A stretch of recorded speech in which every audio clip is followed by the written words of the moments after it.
আমাদের ভিসা বন্ধ আছে, আমরা যাইতে পারছি না। 2বার গেছি দেশে, দূতাবাস স্যারের দ্বারা বলতেছি যে কোনো ভাবে যদি আমাদের বিষয়টা একটু খুলে দেয় তাহলে আমরা আসা যাওয়ার জন্য একটু সুবিধা হবে, আমাদের ব্যবসা বাণিজ্য হবে, আমার জায়গায় লোক ফিল আপ হইব, তাইলে আমি যাইতে পারবো। এখন আমাদের কোম্পানি দিচ্ছে না বাড়িতে যাওয়ার জন্য, যে লোক নাই, তোমার যাতে একজন লোক হইলে তাহলে তুমি যাইতে পারবা।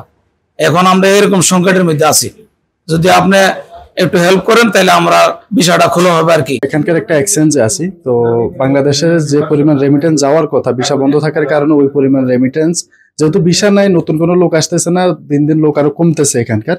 তো এই ক্ষেত্রে আমি আমাদের অন্তর্বর্তী সরকারের কাছে আবেদন করব যাতে অ্যাটলিস্ট রেমিটেন্স রক্ষার্থে হলো যাতে বাহরাইনের ভিসাটা বাংলাদেশিদের জন্য মুক্ত করে দেওয়া হয়। আমাদের ব্যবসা বাণিজ্য সবে আছে, ভিসা বন্ধর কারণে আমাদের ব্যবসা বাণিজ্য সবে এলোমেলো হয়ে করি। যদি ভিসা চালু করা হয় তাহলে আমরা ব্যবসা চালু করতে পারবো। রেস্টুরেন্ট কাস্টমার আছে, আমাদের বিজনেস আছে, সবে আছে, কাজের লোক নেই। এখন আমি তো আমার বয়স হয়ে যেতেছে, আমার ছেলেরা আছে। এখন আমি চাই আমার ছেলেদের আনতে, আমার আত্মীয় স্বজন আনতে, আমার বিজনেসগুলো রক্ষা করার জন্য। এখন আমি আর কত বছর এই দেশে থাকবো? আমি চাই আমার প্রযুক্তিতে আমার বাচ্চারা আসি, আমার প্রতিষ্ঠানটা রক্ষা করক। আমি চাই এই দেশের সরকারের ভিসা খুলে দিলে আমার মতন আরো অনেক ব্যবসায়ীরা উপকৃত হইব।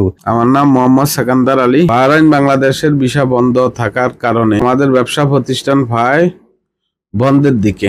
আমাদের যে ব্যবসা প্রতিষ্ঠানগুলো বন্ধ হয়েছে, ভিসা খুলে দিলে আমরা আবার চালু করতে পারবো। কারণ আমরা এখন বর্তমান সরকারের কাছে আহ্বান করছি, দাবি জানাচ্ছি বাহরাইনের সমবাজার খুলে দেওয়ার জন্য। এটা খুললে কি সুবিধাটা হবে?